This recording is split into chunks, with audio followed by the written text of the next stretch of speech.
Good morning, good afternoon, and good evening, everybody. It's your girl, Sonia McQueen, with Your Mind, Your Body, Your Choice. So, I was reading my Bible yesterday, and I was reading a story, and I'll probably say his name wrong, so forgive me if you know who he is. But I was reading a story about a guy named Nick Vujicic. Vujicic? Anyway, he was born without arms or legs. And he used to pray to the Lord all the time to please, please, please make it so he had arms and legs. And in the prayer, it was saying he would settle for even one arm or one leg, but no arms and no legs was just a bit much, he thought. But then he realized that he was being used by God to reach people, just a plethora of people all over the world, in schools, in prisons, in colleges, in businesses, in churches, in orphanages, in hospitals. He was just reaching so many people and getting so much hug and so much validation for the encouragement he put in them, just for being himself and for keeping a smile on his face and for being steadfast. He encouraged hundreds of thousands of people. And it didn't depend on whether he had legs or not, whether he had arms or not. It depended on his heart and the way he used his heart to show love. And he had so much favor. And then he realized, I guess, one day that even though he didn't have arms nor legs, how God still took his unusual body, but gave him a heart to encourage and uplift other people's spirits. Isn't that beautiful? All that tells me is um, we depend on the grace of God just to be good people. We don't depend on other people's attaboys. We don't depend on other people's enc- I don't want to say encouragement, but some people take it too far. Like they literally live their lives for what makes other people happy. Let's just say this young man would have been miserable about the fact he didn't have arms and legs. Now, it didn't stop him from praying for arms and legs, just like we can be very happy with minimal, but we'll still pray for more, but we don't change our happiness, if that makes sense.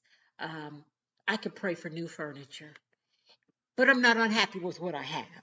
I thank God for the furniture I have, while maybe I'm like, but God, I would love to refurbish my house or something like that. Now, that wasn't a shot to my husband. I love my furniture. He just bought it for me for my birthday, I think my 50th birthday. Is absolutely gorgeous, cost a lot of money, no shots intended.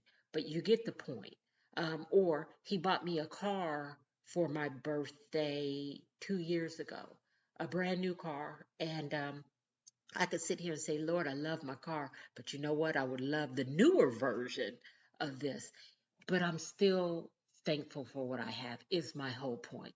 He was praying for arms and legs, and he was like, God just blessed me with arms and legs, but he did not let the fact he didn't have those arms and legs take away from his pouring into other people. I want to talk about two things today. I want to talk about pouring into to others and allowing others to pour into you. Almost all my life, I've poured into other people, but I would like I'd pull down a steel door.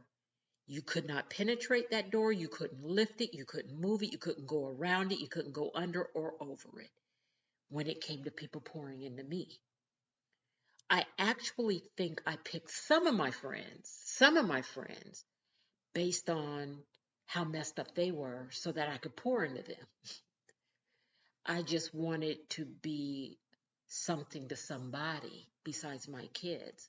I wanted to bring something to their life. And of course, those people didn't bring back anything into my life. They poured nothing into me. But I was so happy to pour into them. But when people tried to pour into me, I'll never forget. I'll never forget. I had a couple of friends. I absolutely love these friends, which is scary for me because I had a best friend for years and she was murdered. She was taken from me. And then I got another best friend later on, and our house was broken into, and she was hurt very badly, and they blamed me for it. So I lost that friendship. Then I was a little weary about getting friends, but I got another really good friend, and somebody called CPS on her, and she thought it was me. And I used to wonder, what is it about me that people think I would be that kind of grimy friend? Um, and then I've had a friend that I just fell in love with, and we were just as close could be until I wrote my books. And then she wrote her books, and I don't know. She started blaming me for being jealous and hating the friendship I had with my other friends. Anyway, I got to a point I didn't want any more friends that close to me. I wanted associates and acquaintances. I didn't mind pouring into other people, but I was very private about my life, what was going on with me, my moves, my mistakes. But people would tell me everything about them. And I would pray for them, I would talk to them, I would encourage them, but I didn't allow them to know anything about me to pour back. So I had these two really, really good friends, and the three of us were super close, and we spent a lot of time together. And I went through something very hard for me. Like it was extremely hard, and I'm not going to get into it. If you've read my book, you know what it was. And I shut them both out, and they were trying everything they could to get to me, everything they could. And I just had to hurt them verbally to their faces to ensure they would leave me alone. And they did. I would not allow them to comfort me and to be there for me.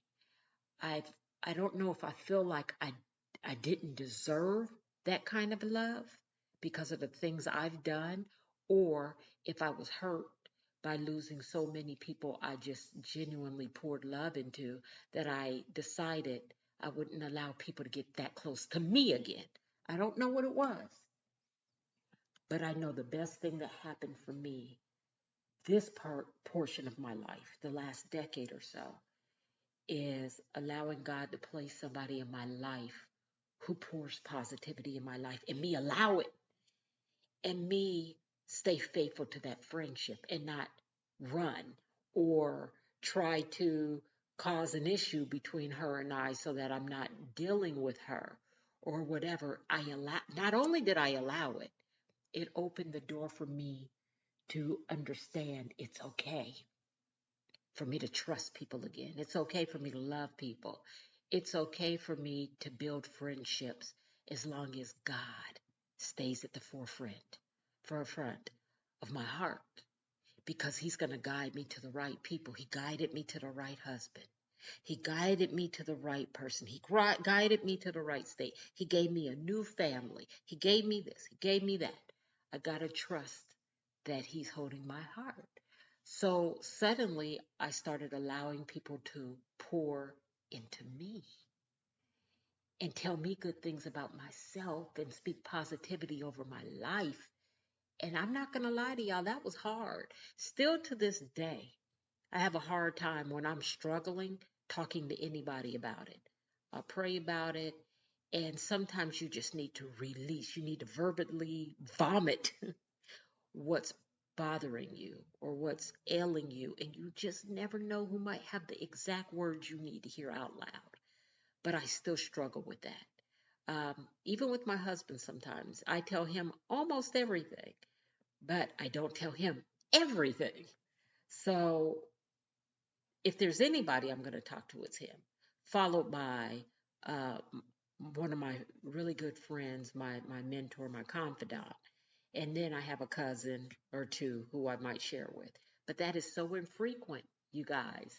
It really is infrequent. I probably, and this is going to sound horrible, but I probably call people an average of once a month. I don't call. If somebody calls me, I'm going to answer. But I don't pick up the phone to call people. I like to text. If you're on my heart, I might text you. But anyway, It's important for you to let people pour into you. Now, with that, let me tell you, you hear how I said how God guides people to me, how I have to trust that He's going to bring the right people into my heart and my life? The devil's busy, y'all. There are so many people that he's trying to get to circumvent and to pour more negativity, to put more coals on your fire, to get that lighter fluid. Your flame's about to go out. You're about to go over that mountain. And here he comes with that damn lighter fluid, setting everything back ablaze, and you go back down. You got to be careful about who you allow to pour into you. Remember, I told you about the church, mega church I was at. Mega church, you're talking thousands and thousands of people go to this church, and how the preacher was having people just come up there and throw money on the stage and throw money, large amounts of money. And then he said at the end, those of you who gave more money will be more blessed, and those of you who gave less will be less blessed, and those of you who didn't give any money won't be blessed at all. That is not the type of person I need pouring into me. And that is not the type of church I need to be affiliated with, because with those words, of course, more people started running up there because he is somebody that they're relying on to guide them. There are so many there's so many good ones out there. I have not ran into one since I've been in Florida, y'all. I'm not going to lie. But I know that there are some out there. I went to a spot in a landfill of churches here. I probably visited, what, 8 or 9? And out of those 8 or 9, 8 or 9 were bad. But that doesn't mean the next 1, 2, 3, 4, 5 I would have visited wouldn't have been great. I just gave up. But my whole point is, those pastors have a big responsibility on their shoulder, and it is their responsibility to teach and preach love. When you have a preacher who's speaking about other people, I don't care if you agree with people's lifestyle. I don't care if you agree if somebody is heterosexual, homosexual, bisexual, trisexual, quadsexual. I don't care. The Bible says love. Love. You don't like somebody because they wear their hair in a crazy way, because they're wearing bonnets out in public, because they have gold in their mouth, because they got tattoos on their face, and you're judging them by that. Those kind of preachers are scary to me, because they are not preaching love. They're actually pimping hate. Be careful about who you connect yourself with and allow to pour into your soul. Every person I communicate with, and once again, I don't communicate with anybody that often other than my husband and my kids. Talk to them every day. But everybody else, I assure you, I promise you, they are positive and they are loving. And if I slip, they're going to help me back on my feet. They're going to straighten my shirt out and send me on my way. Hold my arm if they need to, because they care. Be careful about the ones who like to keep that negativity flowing, and you might not even realize it. You know how it is. I have a couple of friends like this. I'm mad, they mad with me. I'm telling her, oh, I cannot believe this, blah, blah. And they're like, girl, you want to knuckle up? I'm going with you. I got your back. I got you. Instead of saying, wait a minute, is it that serious, Sonya? You upset because of this, this, and this, and you won't even remember this next week. Come on, you're bigger than that. You're better than that. Like I said, they throw that lighter fluid on my fire. Next thing you know, I'm in jail.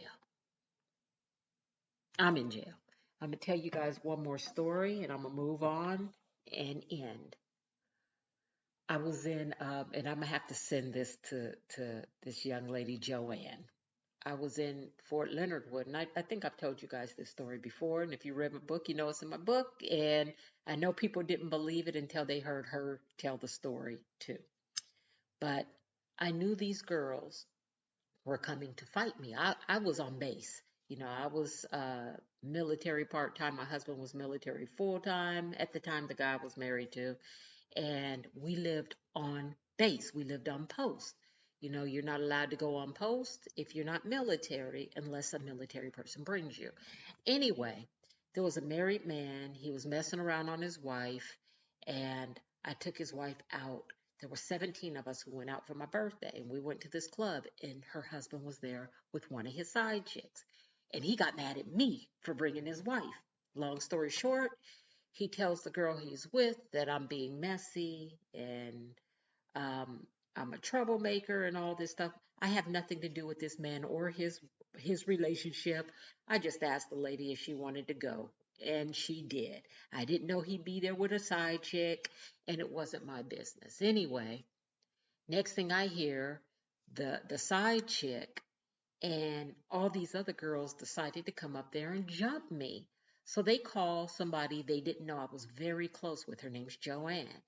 They called Joanne, telling her to set me up and get me to the club. So Joanne calls me and she was like, "What do you want to do?" And I tell Joanne, "All right, well, set it up. Don't tell them how close we are, just set it up." You know, Joanne's known me all my life. I set it up and I'm going to the club. And Joanne's like, "Well, I'm going too." Now, if you've never seen me, I'm 5'3". Well, I'm 5'4". I'm claiming 5'4". And back then I probably weighed about 116 pounds. Right. I weigh more than that now. But I was a size 3, 116, 5'4". And I had no worries and no fear. And that's scary. I had no fear.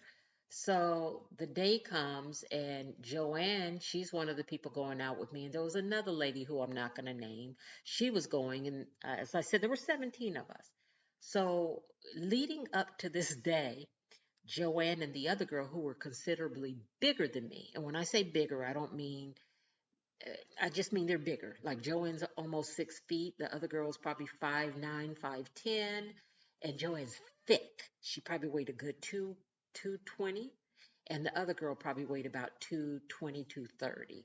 So they were talking about, yeah, there's supposed to be 5 of them. I'm gonna take 2. I'm gonna take 2. Sonya, you can fight that one girl. I wasn't saying anything because that's my personality. I get very, very quiet. The madder I get, the quieter I get. And I don't do a lot of talking. So, anyway, we get to the club. I'm having a good time. The girl who asked Joanne to set me up, she's on the dance floor. Some guy asked me to dance. I go stand next to her and I'm dancing. Dancing was my thing, y'all. So she giving me the side eye. I don't care. I'm having a good time. After the club closes, I went to this club so much I used to enter a lot of dance contests. The people know me.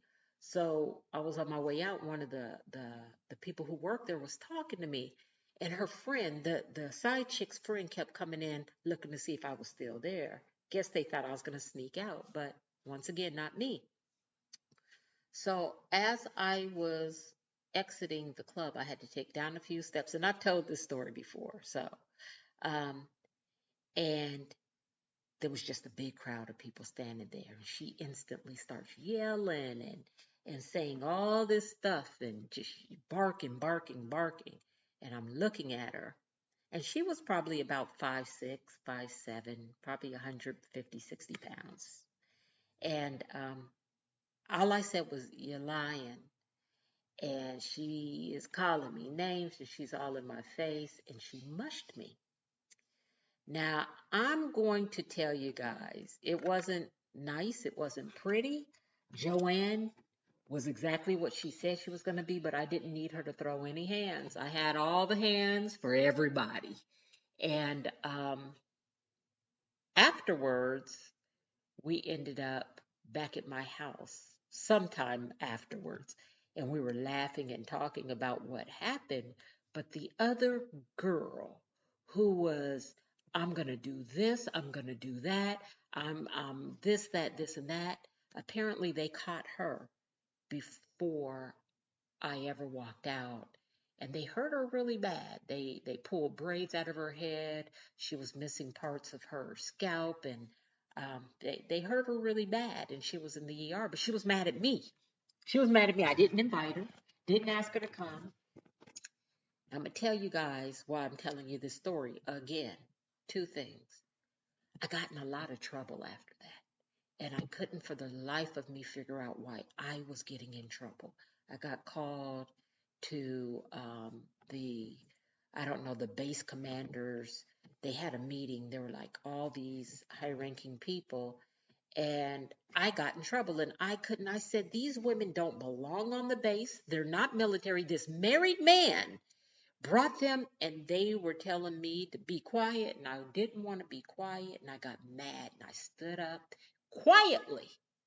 Now, I was steaming hot, and they told me it was my fault. It was my fault, not the married man's fault, not the women who didn't have any place, no business being their fault. It was my fault. I flipped over the table and I walked out. There were a few things that took me years to realize. Number one, there was another young lady named Kim. I'm going to send this to her too. When Kim heard about the fight, Kim decided she wasn't going to go. Kim let me know right off, I am not a fighter. I don't want to be involved in that. I was cracking up and I was like, Kim, I don't want anybody involved in this. This is not, but Kim was like, yeah, nah, I don't want to be sucked into that. And she was being real. And I needed that. That's number one. Number two, took me years to realize why I got in trouble. See, you guys, I had friends who I love to this day, or friend, and she had my back.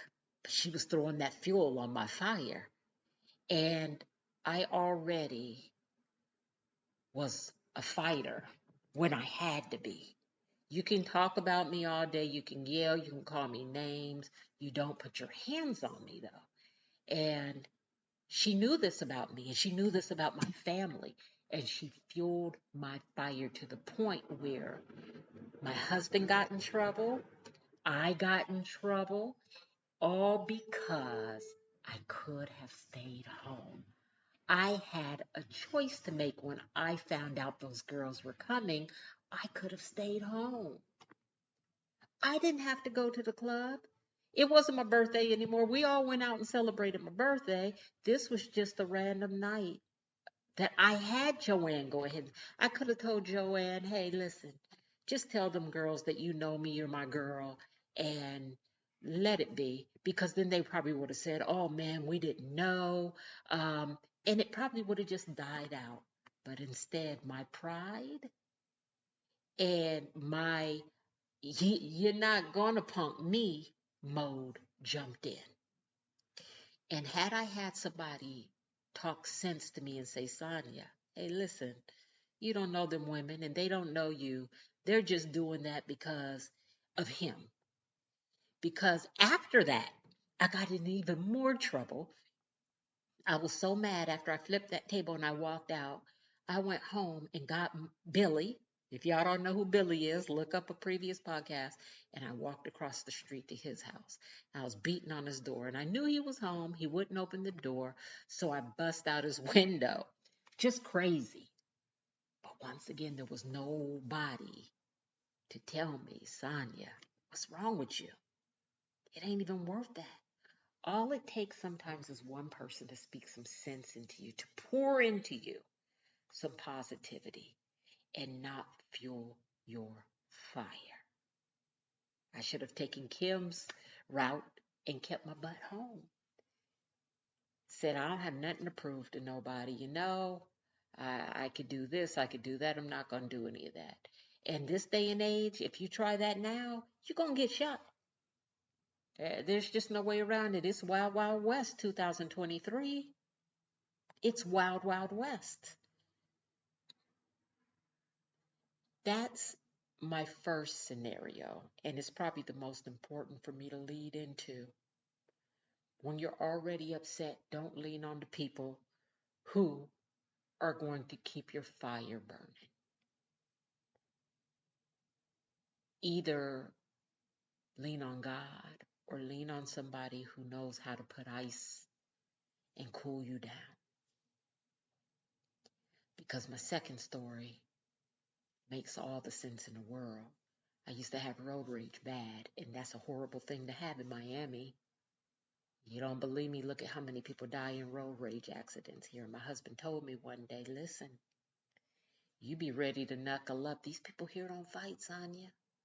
They shoot, they kill over simple things. You got to remember, these people don't know you. When they're driving crazy, they're not thinking, oh, there goes Sonya. Let me go drive crazy. They don't know you. They just drive crazy. It's a melting pot. Stop getting so upset over people who don't mean you no harm. They just drive crazy. And that was the best advice he could have gave, because I promise you, a few years ago, I was in the car with somebody and I got cut off, and that person was cracking up. Oh, you gonna let that go? You gonna let that go? And I ended up following that person. And it's not the first time y'all heard me follow somebody. I've done that a few times. That could have went any kind of way, but she fueled my fire where my husband knew how to calm it and cool it, right? Smaller example than before, but you get the gist of it. You guys feed into other people positivity, love, encourage them, lift them up. Tell them when they look good, tell them they look good. When they do something great, tell them they do great. Don't be jealous of your friends. Tell them they make money, they get a new job, they go up, double their income.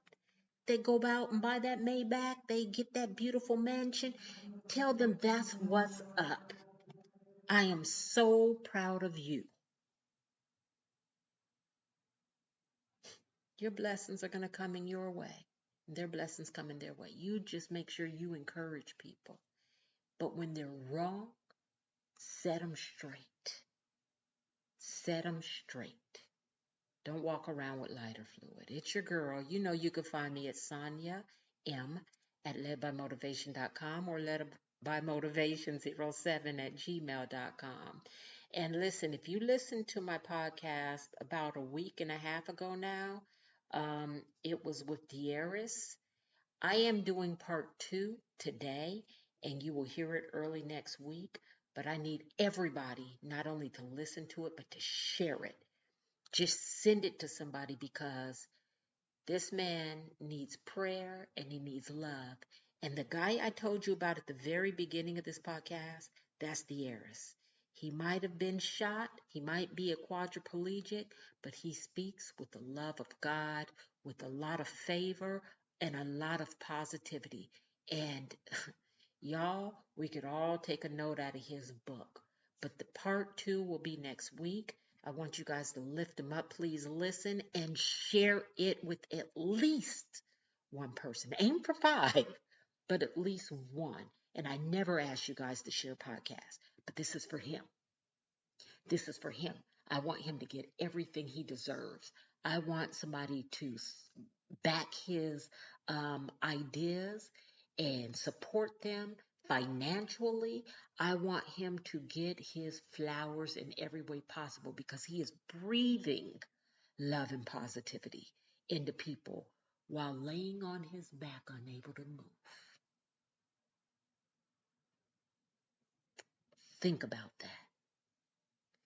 Think about it. All right. Have a great day on purpose. And I'll see you next week.